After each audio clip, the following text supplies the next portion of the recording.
আসসালামু আলাইকুম। Open channel আইটির পক্ষ থেকে সবাইকে স্বাগতম জানাচ্ছি।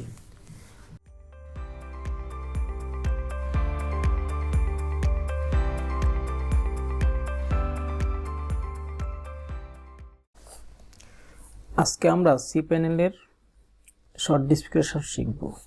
cPanel-এর ভিতরে কি কি আছে না আছে। তো প্রথমেই বলে রাখি যে আপনারা যখন একটা ওয়েবসাইট বানানোর জন্য প্রথমে ডোমেইন কিনবেন এবং হোস্টিং কিনবেন। তো বিভিন্ন কোম্পানি হোস্টিং এবং ডোমেইন একসাথে কানেক্ট করে দেয়, অথবা আপনারা যদি আলাদা কিনেন সেক্ষেত্রে ডোমেইন এবং হোস্টিংয়ের সাথে অ্যাড করতে হবে। তো হোস্টিং প্রোভাইডারের কাছ থেকে আপনি cPanel-এর ক্রেডেনশিয়ালগুলো পেয়ে যাবেন। সেই ক্রেডেনশিয়ালগুলো দিয়ে আপনি আপনার হোস্টিং এর cPanel-এ ঢুকতে পারবেন। সাপোজ আমি এখন দেখাচ্ছি যে আমার cPanel-এর ভিতরে cPanel ঢোকার জন্য এখানে ওয়েবসাইটের পরে স্ল্যাশ দিয়ে আপনারা cPanel লিখতে পারবেন, লিখে এন্টার দেবেন।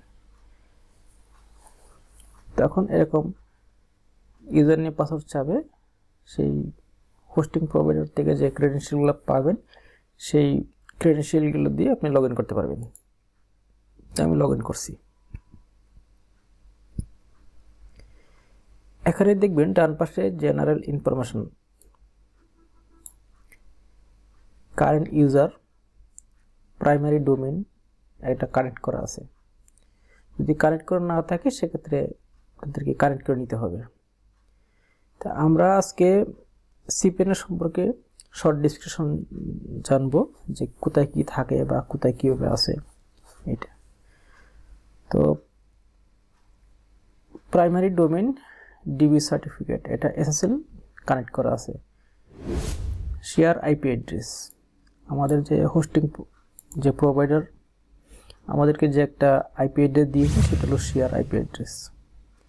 হোম ডিরেক্টরি দেওয়া থাকবে এখানে, লাস্ট লগইন আইপি অ্যাড্রেস থাকবে এখানে, থিম কি ইউজ করছেন সেটা, কারেন্ট থিমটা এটা ইয়ে করছে। স্ট্যাটিস্টিক থেকে এখানে আমরা ডিস্ক ইউজেস কতটুকু ডিস্ক ইউজ করছি, ব্যান্ডউইথ কত, অ্যাড অন ডোমেইন কয়টা অ্যাড করা আছে, অ্যাড করা নাই 0, সাব ডোমেইন কয়টা আছে, এলিয়াস ডোমেইন, ইমেল অ্যাকাউন্ট কতগুলো আছে, এখানে যাবতীয় ইনফরমেশনগুলো আমরা এখান থেকে দেখতে পারবো। মাইস্কুয়েল ডেটাবেস কয়টা আমাদের ক্রিয়েট করা আছে এগুলো। তারপরে এদিকে দেখব ফাইল ম্যানেজার, ফাইল ওয়েবসাইটের যাবতীয় ফাইলপত্র এখান থেকে আমরা এই সেকশন থেকে আমরা ম্যানেজ করতে পারবো ফাইল ম্যানেজার থেকে। এটা আমরা বিস্তারিত পরবর্তীতে আলোচনা করব। এখানে ডোমেইন সেকশন থেকে আপনাদের ডোমেইন সংক্রান্ত ডোমেইন, সাবডোমেইন, ডোমেইন নতুন অ্যাড করা এগুলো আমরা এখান থেকে করতে পারবো। ইমেলের সেকশন থেকে আপনারা ইমেল ক্রিয়েট করতে পারবেন, মডিফাই করতে পারবেন। ইমেল সংক্রান্ত যত ধরনের কাজ আছে সেটা আমরা এখান থেকে এই সেকশন থেকে করে নিব। তারপরে আমাদের মোস্ট ইম্পর্টেন্ট থাকলো হলো ডাটাবেস। ডাটাবেস থেকে আমরা ডাটাবেস ক্রিয়েট করতে পারবো, modify, edit, delete, input, export সব কিছু আমরা এখান থেকে করতে পারবো। তারপরে আসি